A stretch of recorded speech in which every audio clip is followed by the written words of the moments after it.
kısaca. Bu yakta frontaline kara var. Bu yakta frontaline kara da var. Bu logika çok önemli. Bu yerde neokorteks var. En çok. Bu akıl. Tura, mes, bütün var. Ta koşan ortasında mindal neçesi var. Mindal okşur. Badem var. Badem. Badem değil.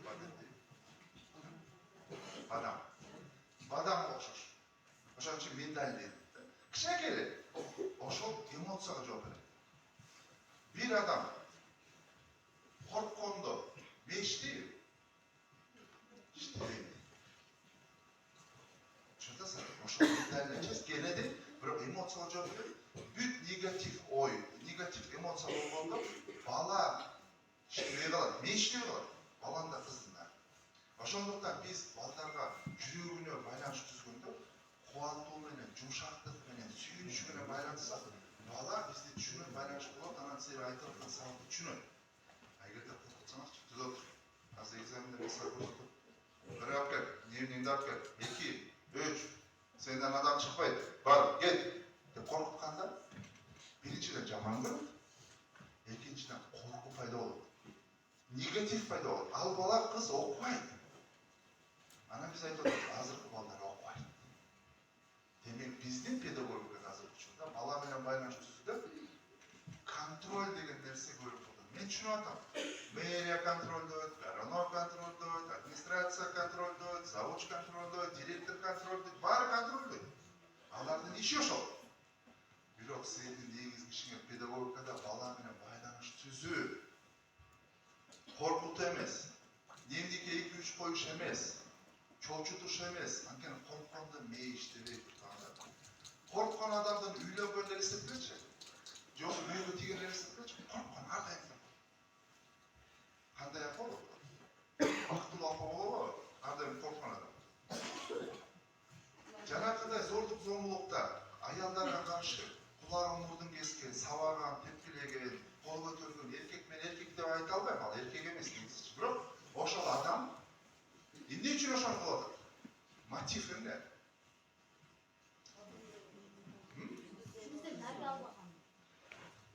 Ал адамдар эгерде психологический портреттин түзө турган болсочу, ал адам мектепте дагы өзүнүн ордун таба алган эмес, коомго аралаша алган эмес. Атасы энеси муну деген эмне үчүн мындай бала төрөлдү, биздин үй бүлөдө мындай болмош керек болчупту жеген жексеген.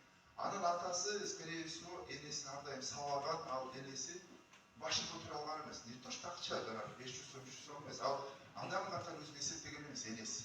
Энеси өзүн адам катары эсептебегендиктен, ал баладан кичине чагынан баштап, достордун арасында дагы эч кандай бир сөз өткөн эмес. Анткени эки сөз кошуп сүйлөй алган эмес. Ал сөз сүйлөй алган адам эмне кылат биринчи? Колун иштей баштайт. Агрессия, ичинде агрессия пайда болот. Агрессия пайда болғанда агрессия чыгат. Bir gün жарылат. Ошондуктан мен тентек балдардычы жакшы көрөм. Тентек балдардан коркпогом.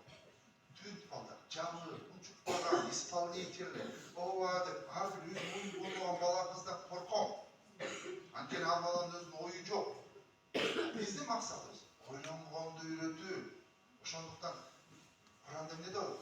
Akıl eğleri de var. Oylonboysunlar var. Akıl eğleri de var.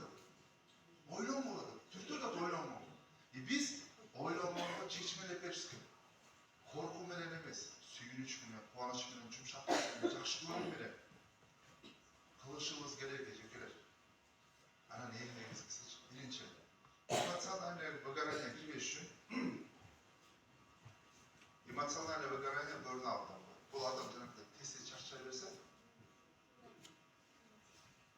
психосоматика ойлон. Психосоматика бұл оору. Мысалы пайғамбарымыз айтады, bir мұсылман 3 күндөн көп тарынбайды. Эмне үчүн билесиз? Ошону изилдеп көрсө, 3 күндөн кийин адамдын ичинде өзүн өзү уулай баштайт. Уу пайда болот. Уу. Раковый клетка эмне билесиз? Раковый клетка мээге жол бербеген клетка. Мээнин азыры мен айтканды укпаган клетка. Ачка болгондуктан жанындагыларды жей баштайт. мени укпайт. Дегенде үчүн уккондо организм токтоп калат. Мисалы элестетсеңер силер бир дасторконго отурдуңар, тамак жеген атасыңар, оозуңарга мына салдыңар, мээ айттык, кислота чыгар деди, кислота чыкты, ашказан ушу даяр, тамак кирип барды. Ошол учурда өтө бир жаман кабар уктуңар. Эмне болот? Жебей калгандан тамак сиңбей калат. Ичеги тола баштайт. Кислота токтоп калат да, кислота выработкасы сезилбейт. Жоксо өтө көп кислота чыгат дагы. Жана ашказандарыңар эмете баштайт. Жаралар пайда баштайт ашказанда. Же болбосо мээ айтат, биринчи выживай дейт, беги дейт. Эсиңе айтат да, тамагыңарды, ичегилериңерди тола баштайт. Тамак жөн эле тола баштайт. Стресс көп болгон адамды фигурасына мисал. Же өтө арып болот, өтө семиз болот. Же жөн эле семиз. Тамак жегени башкаларга окшош эле, бирдей эле. Тамак. Проблема ошондо. Ошон үчүн эмоционалдуу выгорание болуш үчүн чыгат. Жекелер өзүңүз бактылуу. Силерге эмне кылат? Эмне жагат кылган? Кытайга окшопчу. Эме кылсак соңгонбай. Эжелер менен ишке чыгат, болуштардын чоң риски турат. Физиотерапия. Таза аба. Негизи мээнин азыгы эмес. Таза аба. Ошон үчүн жаракында балдар 5 саат, 6 саат сабакта болуп, 10 мүнөт, 5 мүнөт жетпейт аларга. Таза аба керек. Мындай бир эме болуп турду, исследование болуп турду. Кээ бир класста күн көрбөйт го. Күн көрбөгөн, мындай свет, дневной свет күйүп турган класстагы балдар өтө тентек болгон экен. Күн көргөн класстагы балдар токтоп, кунт коюсуп пайда болуп, сабак жакшы окуй баштаган. Кабыл алыш жакшы болду. Ошон үчүн класстан алдын ойлонго, күн керек. Балдарга күн керек, анан таза аба керек. Кээ бир сабактарды таза абага чыгарып алат. Мисалы мен физкультураны кээ бир айтат го, физкультура үчүн эмне керек бар? Жекелер, могу жер жакшы деш үчүнчү, могу жер жакшы болуш үчүн дене кыймылдаш керек. Эмгек сабак көп болуш керек. Эмгек. Ишинки биринчи класстан баштап мен каалайм элем эмгек сабак көп болсо. Анысы деле азыркы учурда балдар биздар мындай эмгекке жакын эмес. Ошондуктан эмгекке жакындаш керек. Азыр бир байкем айтып атат, базарда иштейм дейт. Базардын маңдайында жанагындай эки эме менен тикшет кондучу кыздар. Ушубай. Эркек балдар ушубайны алып чыкты дейт, специаларчы. Анан бул эркек балдар эмнеге алып атат деп байке сураптыр. Десе, эмгек сабагында нече кирет дейт, эркек жооп келет. Эркек агай жооп келет да. Анан нече эмне берип калат? Эмне берип калат? Специально иштеген жүрөт да. Анан эркек балдар 5 алыш үчүн, 4 алыш үчүн, мектеп челектен өтүш үчүн специально иштейт. Биз атайын ушундай бир программа азыр проекттер жазып атабыз, чолпон атада. Эгерде мектептин директор же завучтар бар болгонубуз үчүн сураныч, мына бул бизнестер турат, артта жигиттер. Мектептерге эң жакшылык кылып атыш үчүн нерселерди билесиңер, байкелер. Устаканага жардам берилечи, ачыш, устакана. Мугалимди табышат. Бирок азыркы учурда алардын инструменттери жок, билбейм. Атыш алып бергиле, 10 стол болуп берсин, стол болсун. Ошонун шартын түзүп бергиле, эмгек сабактар болуш керек болду. Өзгөчө 5-класстан өйдө. Эркек балдар интернетте атыш экенин билсин, балкат экенин билсин, иштеген үйрөнсүн. Кыздарга болсо билбейм, кухняга өзүнчө бир тигүү менен кухня алып бергилечи. Бизнес ойгонуш керек. Мектепке жардам бериш керек. Мектеп өзү эле кыла албайт аны. Гарановго жардам бериш керек. Жанагы азыр жана ProKG деген чыгып турган, ар бир бизнесменди бир мектепке байлапчы. Ошол логиканы бизде ойлошубуз керек болду. Мисалы, Кызылдыядан чыккан Америкада бизнесмендер бар мектепте. Ошол бизнесмендердин бирөөнүнө байлап коюш, алар үчүн $3000–5000 көп эмес, бирок бир мектепте ошол нерсени алып берип коюш. Сонун болду. 13 мектеп бар. 13 мектеп бул бизге жок дегенде 26 бизнесмен керек. Садака зекетин ошолорго берсин. Мен түшүнүп атам, мектеп бул биздин булак, бул эң негизги чыкчу жер. Балдарыбыз бар. Ар бир мектепте жок дегенде 809 бала бар. 1000 балалык окуучулар мектептер бар. Устакана керек силерге. Анан кол өнөрчү катайын класстар. 3D принтер керек силерге. Мүмкүн болот. Бирок ризактар керек. Ар кандай ризак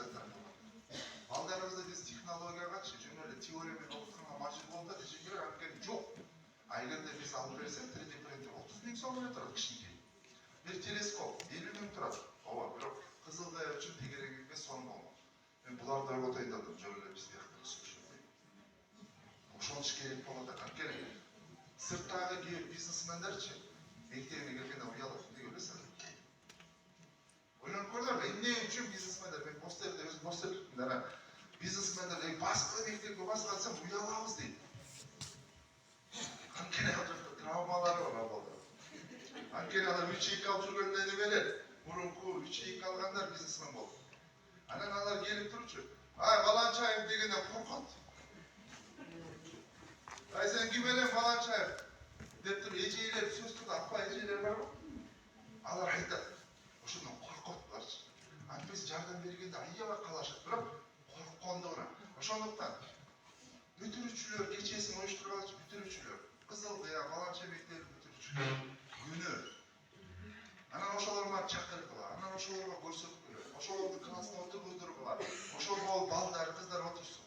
Ошондо жана 20 жылдык, 30 жылдыктан тышкары ошол балдар келет дагы, мен бул классымды дейт да, мен кылып болом, кээ бирөөчү оңой эле.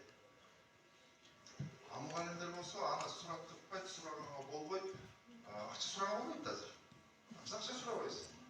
Биз балдар үчүн ошондой класстар жасап бергиле дейбиз. Же болсо азыр эң мода болгон нерсе бар, бир классты бир мурунку мугалимдин атына атоо. Барбы? Анан ошо класстын ичин толуктап берсин. Биздин балдарга телескоп керек, биздин балдарга химия лабораториясы керек, биология менен. Биздин балдарга физика, математика лабораториясы керек. Буларга айтып атам, видео тартачак ошолор убакыт деп атам. Керек деп турганда мектепке келгиле. Мен түшүнүп атам, кээ бир эле мен оюмча бояк. Бул деген биздин келечек. Балдарыбыз ыймандуу, окуган, илимдүү, билимдүү келечек бизди күтүп атат. Ошондойго биз шарттыш үчүн бизнес, базар байкем. Мен түшүнүп атам. Ал жанагы спица алган эжейдин да күнөөсү эмес, баланын да күнөөсү эмес. Экөөбүздүн күнөөбүз. Ошол шартты да түзүтөлүк. Түшүнөсүзбү? Ошондуктан базардагыларга айтып атчы. Мен түшүнүп атам. Алар үчүн 10 альпиш, 10 эме, ТЦК арбалыклердин баары майдалаттырчы, акча эмес да. Кээ бирөө үчүн.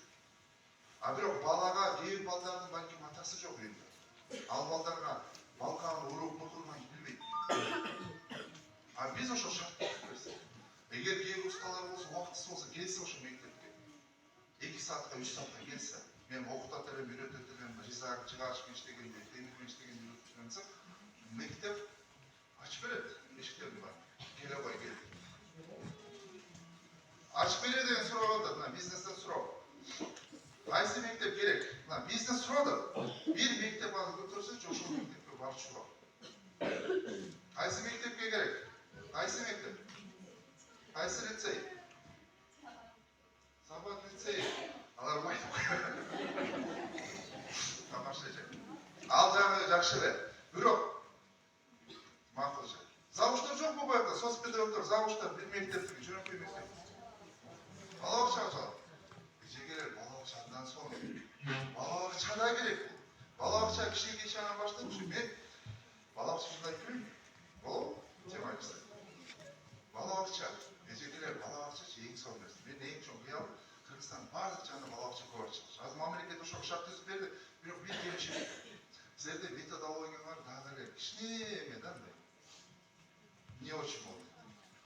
Мисалы Шалва Александровичтин бала бакчалар бар. Бала бакчалар кандай экен айтпайм. Көп тилдүү экен.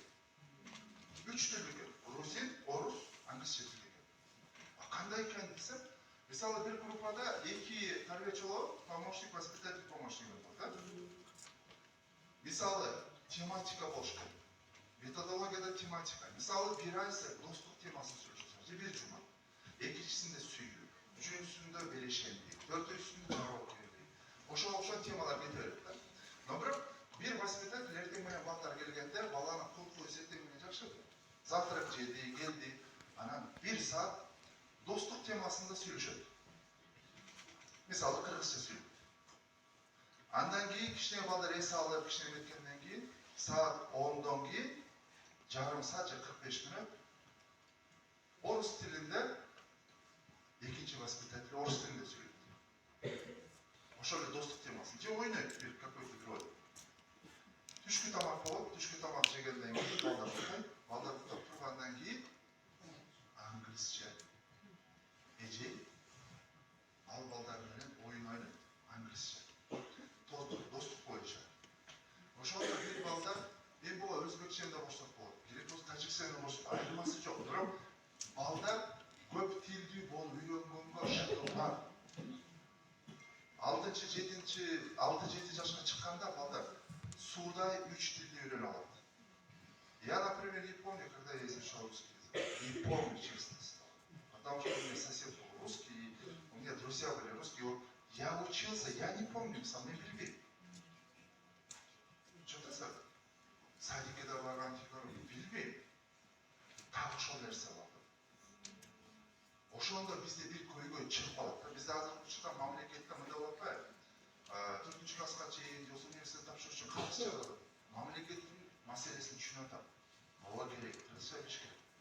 Бирок биз азыркы учурда дүйнөгө чыккыбыз келсе, ICT, IT, SMM десек, англисче билишибиз керек. Науканы билебиз десек, Кыргызстанда мисалы инженер же медик болуш үчүн орусча билиш керек. Орус тилсиз болбойт. Правда? Демек, биз үчүн минимум 3 тил абзел. Бала бакчада ошону кылыш керек. Шалбарисаңыз бала бакчалар ошондой экен. Грузин, орус, английский. Анан урматтуу эжекелер, би өтө маанилүү. Танысы, би.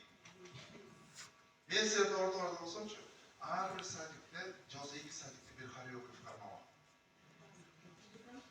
Жок, музыкант эмес. Би, эжекеи бийлеш керек. Эжеи бийлеш керек. Эжеси балдар, кыздар да бийлеш керек. Анан билеш керек. Музыка абдан жакшы нерсе. Музыканы киргизиш керек. Ар бир эмеде группада музыка болуш керек. Анан сүрөт, художественный болуш керек. Лепкалар болуш керек. Мен түшүнүп атам, бала жаңы нерсе. Лего деген нерсе жаңы чыкты, туура? Лего. Көрдүңөрбү? Жок, Лего чоңдору да бар. Легонун кичинекейи да бар. Легонун профессиональный робототехникасы да бар. Аны мен иштеп аткандачы мен түшүнүп атам. Балдарды сен ушуну аныктай аласың. Мага Крупскаяны бир методу жаткан да. Крупская билесиңер? Крупская билесиңер? Ленин атабыздын апасы. Крупская убагындачы методология чыгарганда бир мектептин жанында азыркы учурда билим ордоо деп ошондой бир системаны курчу. Бир бала бакчаны, бир мектепти бири-бирине байлап. Бирок бир адам бала төрөлгөндөчү, мээси канча грамм болуп билесиңер? Бала төрөлдү. Өзү 3,5 килограмм. Мээ жөнүндө айтабыз. Баланын мээси, бала төрөлгөндө 6 жашка чейин 90% мээси өчүп. Сөөк, дене бардыгы биз 23 жашка чейин өсүп атпайбызбы? Общий. Но бирок мээ 6 жашка чейин өсүп. 90%. Андан кийин 10%, андан кийин өсөт. Түшүнөсүңөр? Муну мен эмне айтып келем? Биз 6 жашка чейин эмне берсек, баланы 90% түзөт ушу, характери түзөт отурат. Муну ким ала алат? Бала бакча гана ала алат. Бала бакча кантип кыла алат? Бала бакча балдарды кыялдандырыш керек. Креативдүүлүгүн көрүп басылыш керек болот. Балдарга мындай жазуулар кереги жок. Чоң мындай ата-энелер керек. Сүрөттөр кереги жок. Ал балдарга кереги жок. Балдарга краска бересиңер колуна. Тарткыла дегиле. Чуркагыла дегиле, ойногула дегиле. Балдарды экрандан алыска болот. Сураныч, мультфильм кереги жок балдарга. Балдарга активный жашоо керек. Балага күнүгө кислород керек, мээсине кислород керек. Минимум 3 саат абада болуш керек. Суукта, жаанда, карда айырмасы жок. Мен түшүнүп атам, суук тийип калат, мен балам аллергия дейсиңер. Бирок аллергия каяктан пайда болот? Жабык бөлмөдө формальдегиддер да пайда болот. Мунун баары химия детектор, мунун баары краскалар, эгер акиташ болбосо формальдегид, эгер гипсокартон болсо. Формальдегидди сыганда чыгат. Эгерде бала тышкы чыгып калсачы, кийинип алып ойносун. Ошол керек балдарга. Тарзанкаларды, жыгачтардан, отундан, кичинекей бир парник жасап койсоңузчу, эме өстүргөн. Бала процесс болуш керек балдар. Балдардан сурагалычы, сүт каяктан келет? Аны сиз айтып атасыз, мамдар. Magazinde de ben uşatып aldım geçip. Süttü o baldardan көп magazinden. Süt kayaktan geledi. Balдар естественный нәрседен алыс болчу. Ошондуктан балдарга максимум кылышсын. Айке бала бакчаларга кылыш керек. Бала бакчаларга да айтчы, ошондой устакана, кичинекей устакана алып элек. Финляндия эмне үчүн алдык? Финляндиядачы сабак менен балдарды көп ашына окутпайт. Балдарга көрүп практикалык нерселер. Таза аба, чуркка керек, ойнош керек ошондо. Чарчатты, үшүттүк, сурооңуздар болсо. Суроо жокпу? Сурас.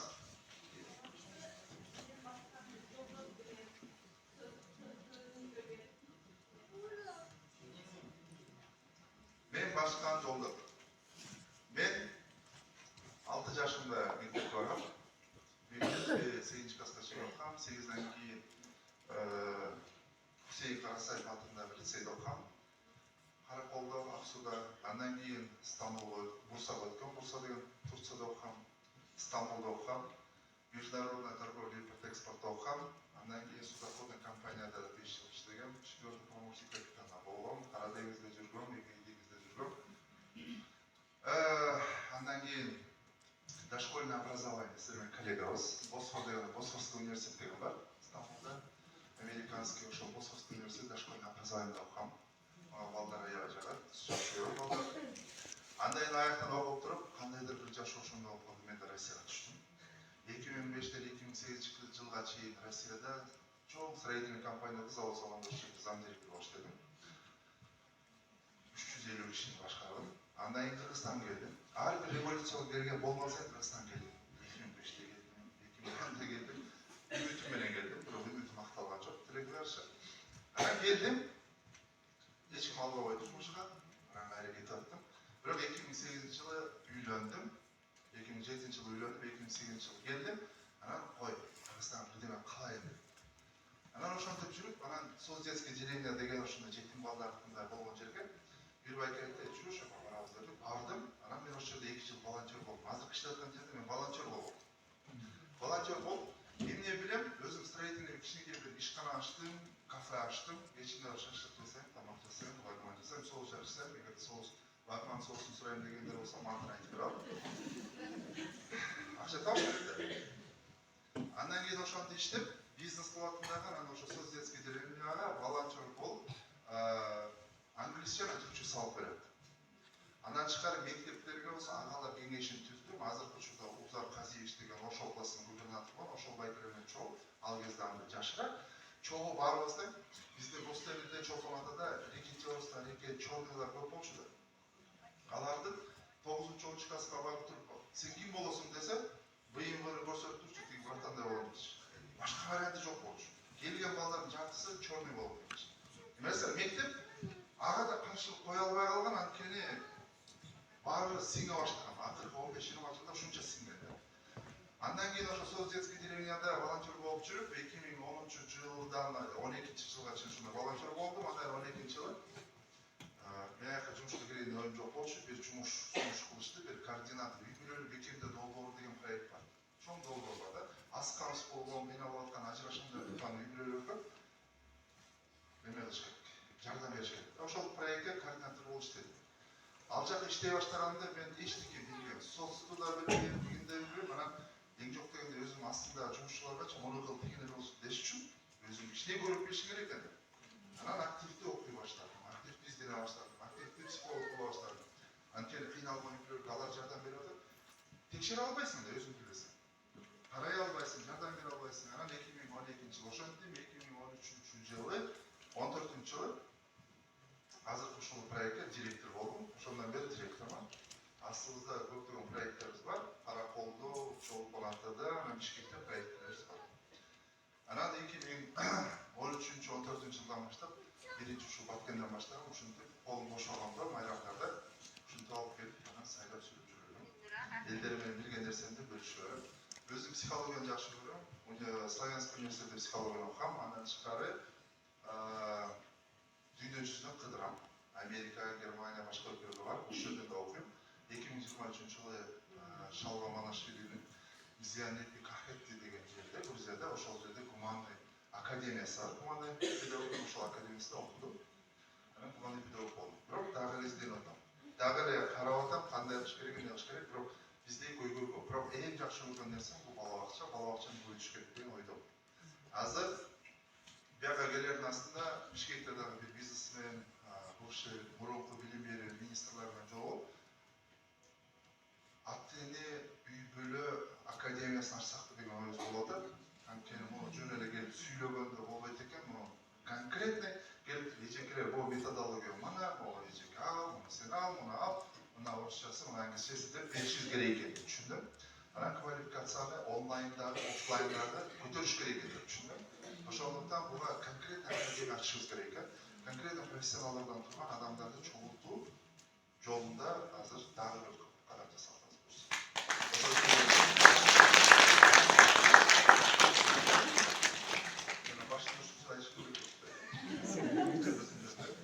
Мен ешкім таныштырбай койдум, тек барып эмне кылам? Өзүм эле келдим, чыктым, рахмат, сурооңуздар жок болсо, балдарыңар аман эсен, өзүңөр ар дайым энергияга толуп, сүйгөнүңөр менен бирге, сүйгөндөр менен биргеликте, сүйүү жолунда бири-бириңерди жакшы көрүп, аман эсен жүрүңүздөр. Сүйүү дегенчи бул өтө маанилүү нерсе. Сүйүү деген сөздөн коркпогула. Бирде мени каалагандан да коркпогула, бир нерсени кыялдангандан коркпогула. Анткени эмоция эң жукуштуу нерсе. Эгерде силер жер карап, кайгы капага баткан болсоңор, балдарга алып жугап туруп анда. Мисалы бир группага, бир бала бакчага келип туруп капаланып алып келсеңер, ал балдардын баары капаланып калат дароо. Эгерде жылмайып, күлүп келсеңер, алар да жылмайат. Ошондуктан бакыт тартуулаганды, сүйүү тартуулаганды ар дайым билишибиз керек. Сүйүү деген бул берүү, бөлүшүү, алуу эмес. Ошондуктан бир адамды кубантканга аракет кылган, 10 адамды кубантканга аракет кылган, өзүңөрдү кубантканга аракет кылган. Ошондуктан өзүңөрдү бактылуу апа, бактылуу жубай кылганга аракет кылган. Анткени силер бактылуулукту үйдөн аласыңар. Сырттан ала албайсыңар. Бирөө силерге жасап бербейт. Бирөө силерге түзүп бербейт аны.